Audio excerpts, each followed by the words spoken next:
ఒక సింహాసనం, ఇద్దరు అన్నదమ్ములు, మరి వీళ్ల మధ్యలో ఒక సామ్రాజ్యం, భవిష్యత్తును మార్చేసే ఒకే ఒక నిర్ణయం. అవును, మనమిప్పుడు మాట్లాడుకోబోయేది దక్షిణ భారతదేశంలోనే అత్యంత గొప్ప చక్రవర్తులలో ఒకరైన శ్రీకృష్ణదేవరాయలు ఎలా అధికారంలోకి వచ్చారనే నాటకీయమైన కథ గురించి. ఇది మామూలు పట్టాభిషేకం కాదు సుమా. దీని వెనుక రాజనీతి, ద్రోహం, ధిక్కారం ఇలా ఎన్నో ఉన్నాయి.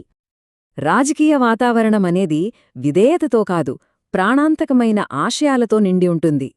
అప్పట్లో అంటే 16వ శతాబ్దం మొదట్లో విజయనగర సామ్రాజ్యంలో పరిస్థితి అచ్చం ఇలాగే ఉండేది. ఈ ఒక్క వాక్యం చాలు అధికారం కోసం పోరాటం ఎంత భయంకరంగా ఉండేదో అర్థం చేసుకోడానికి. సరే, ఇక మన కథలోకి వెళ్దాం. ఈ కథ ఒక సంధి దశలో ఉన్న నగరంలో మొదలవుతుంది. అంటే ఒక కీలకమైన మలుపులో అనమాట. ఇక్కడే అప్పటి పరిస్థితులు, వాటి వల్లొచ్చే పర్యవసానాలు మనకు చాలా స్పష్టంగా కనిపిస్తాయి. ఇప్పుడు మనం టైం ట్రావెల్ చేసి క్రీస్తు శకం 1509లోకి వెళ్దాం. మనమున్నది విజయనగరంలో. పేరుకు తగ్గట్టే విజయనగరం. అబ్బో, ఆ వైభవం, ఆ అద్భుతం మాటల్లో చెప్పలేం. కాని ఈ పైకి కనిపించే మెరుపుల వెనుక లోపల మాత్రం పరిస్థితి అస్సలు బాగోలేదు. ఒక రకమైన అస్థిరత పొంచి ఉంది. విజయనగరం అసలు కథే ఒక నాణేనికి రెండు వైపులలాంటిది. ఒకవైపు చూస్తేనేమో అపారమైన సంపద, గొప్ప సాంస్కృతిక వైభవం కనిపిస్తాయి. కాని మరోవైపు చూస్తే బలహీనపడిపోతున్న సరిహద్దులు, అధికారంలో ఉన్న తులువ వంశంలోనేమో నిరంతరం రగులుతున్న అంతర్గత కలహాలు, ఇవి సామ్రాజ్యాన్ని లోపలినుంచి తొలుస్తున్నాయి. మరి ఈ అంతర్గత కలహాలన్నింటికీ కేంద్రబిందువు ఏంటి? వారసత్వ సంక్షోభం. సింపుల్గా చెప్పాలంటే ఒక సోదరుడి ప్రాణాంతకమైన ఆశయం. ఇది కేవలం రాజకీయ పోరాటం కాదు, వ్యక్తిగతమైన జీవన్మరణ పోరాటంగా మారిపోయింది.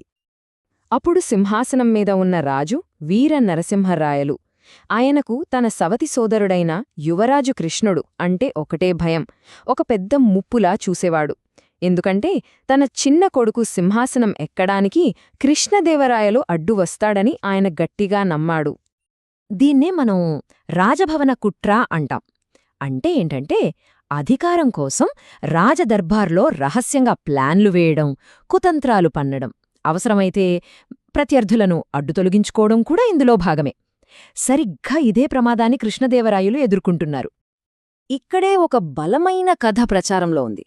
అదేంటంటే చనిపోయే ముందు రాజు వీరనరసింహరాయలు తన మంత్రిని పిలిచి తన కొడుకు భవిష్యత్తు కోసం కృష్ణదేవరాయల కళ్ళు పీకేయమనో లేదంటే చంపేయమనో చెప్పాడట. అయితే ఇక్కడ మనం ఒక విషయం గుర్తుంచుకోవాలి. ఇదొక ప్రచారంలో ఉన్న కథే తప్ప దీనికి ఖచ్చితమైన చారిత్రక ఆధారాలు లేవు. మరిక్కడొక ప్రశ్న వస్తుంది. ఇది చనిపోతున్న రాజు అనవసరంగా భయపడి తీసుకున్న నిర్ణయమా, లేక ఆ కాలంలో ఉన్న క్రూరమైన రాజకీయాలను బట్టి చూస్తే ఇది సరైన రాజకీయ వ్యూహమే అంటారా? నిజంగా ఆలోచించాల్సిన విషయమే కదా. సరిగ్గా ఇలాంటి ప్రమాదకరమైన సమయంలో కథలోకి ఒక కీలకమైన వ్యక్తి ఎంటరయ్యాడు. ఆయన చరిత్ర గతినే మార్చేశాడు. అదే కింగ్ మేకర్ ధిక్కారం. ఆయనే సాలువ తిమ్మరుసు, అత్యంత అనుభవజ్ఞుడైన ప్రధానమంత్రి. ఆయన కేవలం రాజభవనపు గోడల మధ్య జరిగే రాజకీయాలనే కాదు, వాటికి ఆవల ఉన్న పెద్ద చిత్రాన్ని అంటే సామ్రాజ్య భవిష్యత్తును అర్థం చేసుకున్న ఒక గొప్ప రాజనీతిజ్ఞుడు. తిమ్మరసు ఆలోచనా విధానం చూడండి ఎంత వ్యూహాత్మకంగా ఉందో. ఆయన ముందుగా బయటనుంచి మనకున్న ముప్పు ఏంటి అని విశ్లేషించాడు. తర్వాత వారసులను బేరీజు వేసుకున్నాడు. ఒకవైపు ఒక చిన్న పిల్లాడు, మరోవైపు అన్ని విధాలా సమర్థుడైన యువరాజు. తేడా స్పష్టంగా కనిపించింది. అందుకే ఆయన ఒకే ఒక్క సరియైన నిర్ణయం తీసుకున్నాడు: కృష్ణదేవరాయలను కాపాడాలి. ఎందుకంటే తిమ్మరుసుకి తెలుసు, ఉత్తరాన ఉన్న దక్కన్ సుల్తానులు ఇక్కడ జరుగుతున్న నాయకత్వ సంక్షోభం కోసం కాచుకొని కూర్చున్నారని. వాళ్లు దీన్ని ఒక అవకాశంగా చూస్తున్నారు. ఇలాంటి టైంలో సింహాసనం మీద ఒక పిల్లాణ్ణి కూర్చోబెడితే సామ్రాజ్యమేమైపోతుంది? కాదు, ఒక బలమైన సమర్థుడైన నాయకుడు కాదాలి అని ఆయన బలంగా నమ్మారు. అందుకే ప్రాణాలకు తెగించి రాజు ఆజ్ఞను ధిక్కరించారు. అనుకున్నట్టే జరిగింది. తిమ్మరుసు వ్యూహం ఫలించింది. కృష్ణదేవరాయల పట్టాభిషేకం ఘనంగా జరిగింది. కానీ కథ ఇక్కడితో అయిపోలేదు. ఆ విజయంతో పాటే ఒక కొత్త ప్రమాదం కూడా పొంచియుంది. సంవత్సరం 1509 శ్రీకృష్ణదేవరాయలు సింహాసనాన్ని అధిష్ఠించిన చారిత్రాత్మక సంవత్సరం. ఇది మొత్తం విజయనగర సామ్రాజ్య చరిత్రలోనే ఒక పెద్ద మలుపు. పట్టాభిషేకమైతే అద్భుతంగా జరిగింది. ఒక కొత్త పాలన మొదలైంది. ఎక్కడ చూసినా బంగారమే, ప్రజల జయజయధ్వానాలు. అంతా ప్రశాంతంగా ఒక స్థిరత్వమొచ్చినట్టనిపించింది. కాని అది తాత్కాలికమే. అవును, ఆ సంబరాలు ఎంతో కాలం నిలవలేదు. ఆ విజయోత్సవ వాతావరణం నుంచే కథ ఒక్కసారిగా రాబోతున్న పెద్ద ముప్పువైపు మలుపు తీసుకుంటుంది.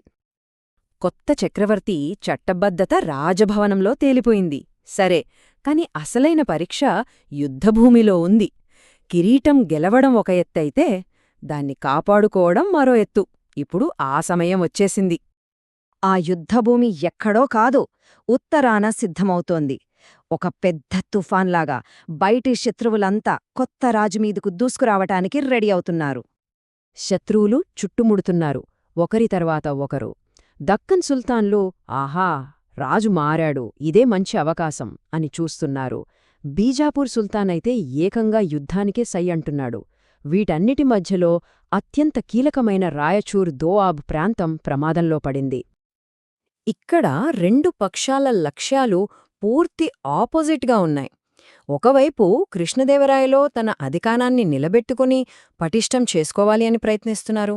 మరోవైపు సుల్తాన్లేమో ఈ నాయకత్వ మార్పును ఒక బలహీనతగా చూసి దాన్ని తమకు అనుకూలంగా వాడుకోవాలని ప్లాన్ చేస్తున్నారు. ఒక్క మాటలో చెప్పాలంటే కృష్ణదేవరాయలకు వారసత్వంగా వచ్చింది పూలపాన్పు కాదు, ముట్టడిలో ఉన్న ఒక సామ్రాజ్యం. ఆయన తన పాలన మొదటి రోజునుంచే ఒక అగ్నిపరీక్షను ఎదుర్కొన్నాడు. పరిస్థితి చూస్తే ఒకవైపు ముట్టడిలో ఉన్న సామ్రాజ్యం, మరోవైపు యుద్ధరంగంలో ఇంకా తనని తాను నిరూపించుకోని ఒక కొత్త రాజు. మరి తర్వాతేం జరగబోతోంది? ఈ సవాళ్లను ఆయన ఎలా ఎదుర్కొన్నారు? ఈ ప్రశ్నలతోనే ప్రస్తుతానికి ఈ విశ్లేషణను ముగిద్దాం. అసలు కథ ముందుంది.